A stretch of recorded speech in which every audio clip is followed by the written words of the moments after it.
বর্তমানে সারা দেশে কঠোর লকডাউন চলতেছে।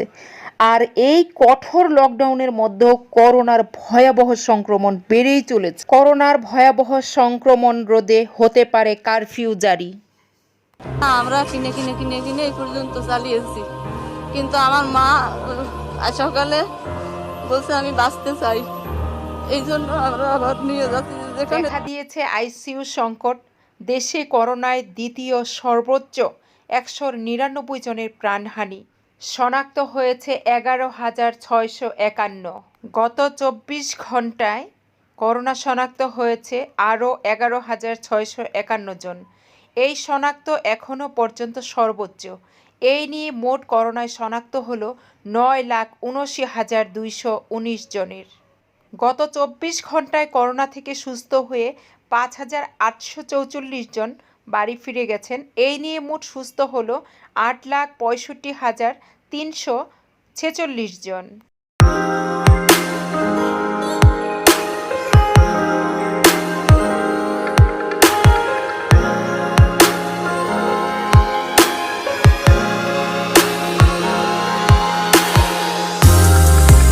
আসসালামু আলাইকুম ওরহমতুল্লাহ। ফিমা এ টু জেড বিডি পরিবারের পক্ষ থেকে আপনাদের সবাইকে জানাই আন্তরিক শুভেচ্ছা। আশা করি যে যেখানেই আছেন আল্লাহর রহমতে আপনারা সবাই ভালো আছেন। আপনারা সবাই ভালো থাকুন, সুস্থ থাকুন, নিরাপদে থাকুন, এটাই আমি আল্লাহ রব্বুল আলামিনের কাছে কামনা করি।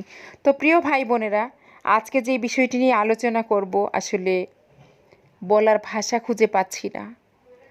আল্লাহ পাক রব্বুল আলামিনের কাছে একটাই কামনা করব, মহান দয়াময় আল্লাহ রহমানুর রহিম সারা জাহানের মালিক আমাদের সৃষ্টিকর্তা, ওনার কাছে একটাই কামনা করব, আল্লাহ যেন এই বালা মুসিবত হইতে, এই মহামারী হইতে আল্লাহ রব্বুল আলামিন সবাইকে হেফাজত করুন।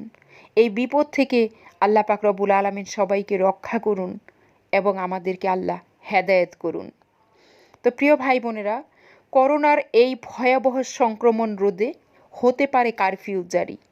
যদি কারফিউ জারি হয় তাহলে কি অবস্থা হবে? আমাদের দেশটা এমনিতেই নিম্ন আর মধ্যবিত্তই বেশি, না খেয়েই তো মারা।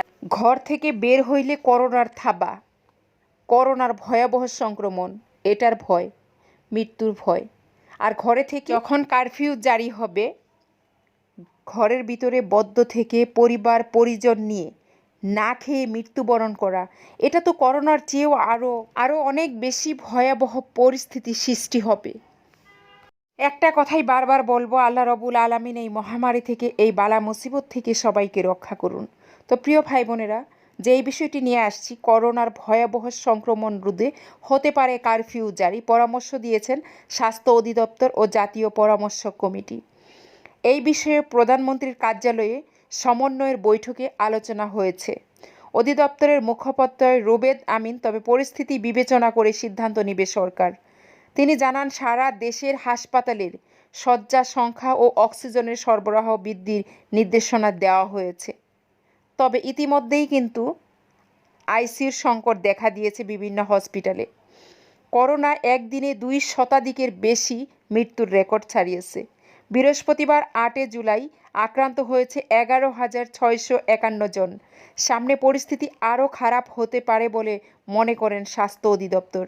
বিষয়টি তুলে ধরা হয়েছে প্রধানমন্ত্রীর কার্যালয়ে অনুষ্ঠিত সমন্বয় বৈঠকে। হাসপাতালগুলোর অবস্থা নিয়ে আলোচনা হয়। বৈঠকে যোগ দিয়েছিলেন সব হাসপাতালের পরিচালকগণ। স্বাস্থ্য অধিদপ্তরের মুখপাত্র রুবেদ আমিন বলেন, ১১,০০০ শনাক্ত হচ্ছে এখন। এরপর যদি দ্বিগুণ ও তিনগুণ হয় সেই ক্ষেত্রে কি হবে? সংক্রমণের সংখ্যা প্রতিদিন ৫০,০০০ বা ১,০০,০০০ হবার আগে, সিলিং পয়েন্ট ছোঁয়ার আগেই এটা কমাতে হবে। বিধিনিষেধের পর সংক্রমণের ভয়াবহ ঊর্ধ্বগতি কমাতে ১৪৪ ধারায় কারফিউ জারির পরামর্শ দিয়েছেন স্বাস্থ্য অধিদপ্তর। রুবেদ আমিন আরও জানান, কারফিউ সবারই প্রস্তাব, টেকনিক্যাল কমিটি ও স্বাস্থ্য অধিদপ্তরের প্রস্তাবও এটা। কঠোরতম অবস্থান চলে যেতে হবে। দেশের মানুষ হয়তো কারফিউ ও ১৪৪ ধারা ভালো বোঝে। যদি প্রয়োজন হয় তো সেই সবের ব্যবস্থা করার দরকার হতে পারে দেশে। সেই সব সিদ্ধান্ত নেবে মন্ত্রণালয় ও যারা দায়িত্বে আছেন। দেশে এখন যে অবস্থা আছে সেখান থেকে সংক্রমণ কমানোর জন্য একমাত্র পথ হলো মানুষের মেলামেশা, চলাফেরা। কোনোভাবেই একসাথে জনসমাগম করা যাবে না এবং অবশ্যই নিরাপদ দূরত্ব বজায় রেখে স্বাস্থ্যবিধি মেনে চলতে হবে। এরই মধ্যে চাপ পড়েছে পুরো স্বাস্থ্য ব্যবস্থায়। তাই স্বাস্থ্যবিধি ও বিধিনিষেধ পুরোপুরি না মানলে সামনে দেশ ভয়াবহ সংকটে পড়তে যাচ্ছে। আল্লাহ রাব্বুল আলামিন এই ভয়াবহ সংকট থেকে আমাদেরকে রক্ষা করুন, আমাদের দেশকে আল্লাহ পাক রক্ষা করুন, সারা বিশ্বকে আল্লাহ হেফাজত করুন। তো প্রিয় ভাই বোনেরা, এই ছিল আমার আজকের টপিক। প্রিয় ভাই বোনেরা, আপনারা সবাই ভালো থাকবেন, সাবধানে থাকবেন এবং নিরাপদে থাকবেন। আল্লাহ রাব্বুল আলামিনের কাছে আমরা সবাই ফরিয়াদ করছি আল্লাহ যেন আমাদেরকে এই মহামারী থেকে, আমাদের দেশকে, সারা বিশ্বকে এই বালা মুসিবত হইতে হেফাজত করেন। তো প্রিয় ভাই বোনেরা, সবাই ভালো থাকবেন এবং আমার জন্য এবং আমার পরিবারের জন্য সবাই দোয়া করবেন। আপনাদের সবার সুস্বাস্থ্য কামনা করে আমি আজকের মতো আপনাদের কাছ থেকে বিদায় নিয়ে নিচ্ছি। সবার জন্য শুভ কামনা রইল।